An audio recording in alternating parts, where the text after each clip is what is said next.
오늘은 셰익스피어의 4대 비극의 마지막 작품인 맥베스를 타로로 읽어보는 시간을 가져보려 합니다. 우선 배경부터 간략하게 설명해 드려야겠죠. 극의 장소는 바로 스코틀랜드입니다. 비극은 주인공 맥베스와 벤코우가 노르웨이를 토벌하고 돌아오면서 시작되는데요. 그들을 기다리는 건 3명의 마녀였습니다. 새 마녀가 나타나 맥베스에게는 왕위를 이을 것이다라는 예언을 하고 벤코우에게는 집안에서 대대로 왕이 나올 것이다라는 예언을 하는데요. 이러한 신탁을 시작으로 맥베스는 생각도 없던 왕의 자리를 차지하기 위해 끊임없이 살인을 저지르고 마지막엔 죽음을 맞게 됩니다.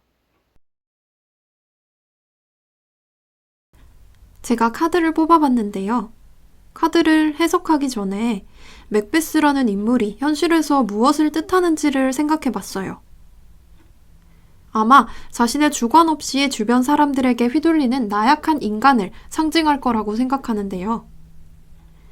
원래 맥베스는 이렇게 은둔자처럼 자신의 자리에서 큰 것을 바라지 않는 굉장히 현명한 사람이었을 거예요. 그런데 자신의 우유부단함과 주관의 부재로 인해서 마녀들의 얘기에 현혹되고 결국 부인까지 그에게 왕위를 차지하라고 또 왕을 죽이라고 계속 떠밀게 됩니다. 이것으로 그의 성격이 은둔자 카드의 어두운 속성을 더 많이 닮게 되죠. 계속해서 눈치 보고 외부와 단절되고 두려움에 떠는 그 모습을 더 많이 닮게 됩니다. 그래서 극은 맥베스가 덩컨 왕을 살해하고 또 다른 신탁의 주인공인 벤코우까지 살해하면서 계속해서 진행되게 됩니다. 그렇게 계속 살인을 저지르는 맥베스가 두려움을 느끼고 다시 새 마녀를 찾아가게 되는데요. 새 마녀는 그에게 유리한 신탁을 또 내려줍니다. 그것은 바로 여인의 배에서 온전히 태어난 자는 너를 죽일 수 없다라는 말이었는데요. 어머니의 목숨을 앗아가고 태어난 맥더프라는 인물이 맥베스를 살해합니다. 그리고 기존 왕의 아들이었던 멜컴이 다시 왕위를 차지하게 됩니다. 여기서 좀 생각해봐야 될 건 벤코우에게 내려진 예언이 실현되지 않았다는 점이죠. 이렇게 마녀들의 예언이 맞지 않는 부분이 있었다는 겁니다.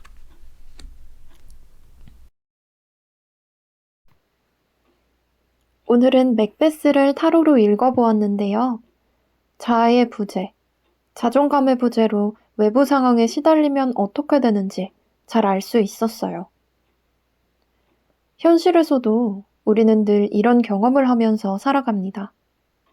남에게 등 떠밀려서 원치 않은 일을 했을 때 일을 망치는 것도, 가끔 타로 카드를 보거나 사주를 보면 점괘가 좋다고 노력하지 않는 것, 혹은 점괘가 좋지 않다고 낙담하는 것, 모두를 뜻하는 것 같네요.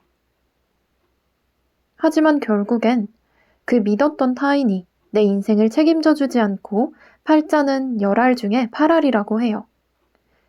그게 절대적인 거라면 팔자가 아니고 십자겠죠?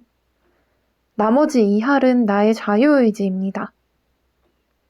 타인의 말이 마치 예언인 것처럼 생각하면서 살아가는 것보다 자신이 진짜 원하는 게 무엇인지, 또 내가 스스로 해 나가야 하는 것이 무엇인지 결정하는 태도로 이 삶을 살아가는 것이 옳다는 교훈을 다시 한번 알고 가네요.